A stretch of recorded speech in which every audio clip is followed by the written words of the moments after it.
Chris Paul is coming home. Not to New Orleans, not to Phoenix, not to the Lakers, like he almost did in 2011. He's returned to the team where he led a revolution in Clippers basketball.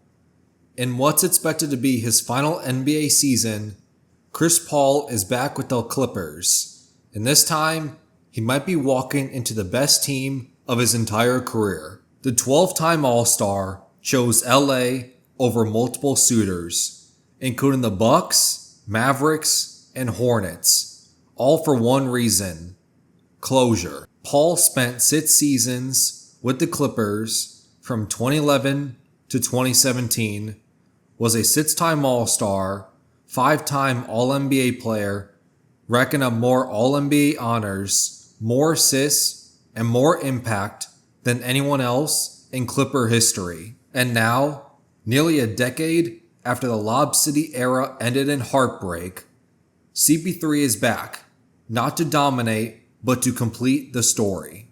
Last season, Chris Paul quietly made history. He played all 82 games for the San Antonio Spurs, the first player to ever do that in his 20th season and beyond. Sure, his numbers were modest, 8 points and 7 assists.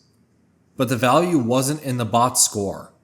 It was in the mentorship, leadership, and surgical control of the game that only CP3 can bring. And on this version of the Clippers, he won't need to carry the offense. He'll be a stabilizer behind James Harden, a setup man for scorers like Bradley Beal and Bogdan Bogdanovic, and a lob partner for John Collins and Derrick Jones Jr. Paul's mind is still elite, and on a loaded team like this, that's enough. Let's talk about how the Clippers quietly won the 2025 offseason. It all started when Paul George left for the Sixers. Most teams would have panicked, but LA had a plan. Instead of matching Philly's Matt's offer, they pivoted. They bet on Norman Powell, who was ready for a breakout, then flipped Powell in a 3-team deal to land John Collins on an expiring deal, a 20-8 guy with elite efficiency. Then signed Brook Lopez for rim protection and spacing, then used the full mid-level exception to scoop Bradley Beal on a 2-year, $11 million deal, and then got Chris Paul to round out their guard depth. All of this happened because James Harden took less money. His $81 million deal with a non-guaranteed second year gave the Clippers room to build a real contender without mortgaging the future. If the season started today, the Clippers' depth is ridiculous. Starters Harden, Beal, Kawhi, John Collins, and Zubac. Bench Chris Paul, Bogdanovic, Nicholas Batum, Derrick Jones Jr., and Brook Lopez.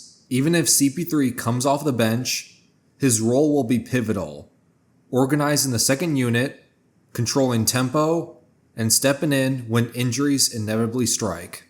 Because this move solves a major problem. Last year, Harden played nearly 2,800 minutes, and Kawhi logged heavy minutes before wearing down against Denver in the first round. Now the Clippers have a 5-deep backcourt rotation, and Ty Lue doesn't have to overextend anyone until it matters. Let's zoom out.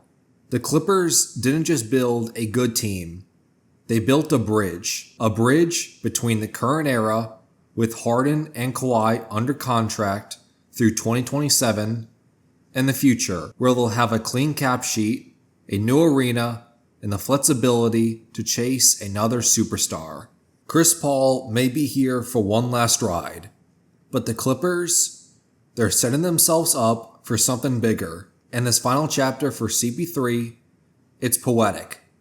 He came back, not to be the star, but to help write a different ending. And who knows, if this team stays healthy, maybe, just maybe, Chris Paul finally gets the one thing that's eluded him his entire career: a ring. If you like this breakdown, hit that like button and subscribe for more NBA deep dives like this.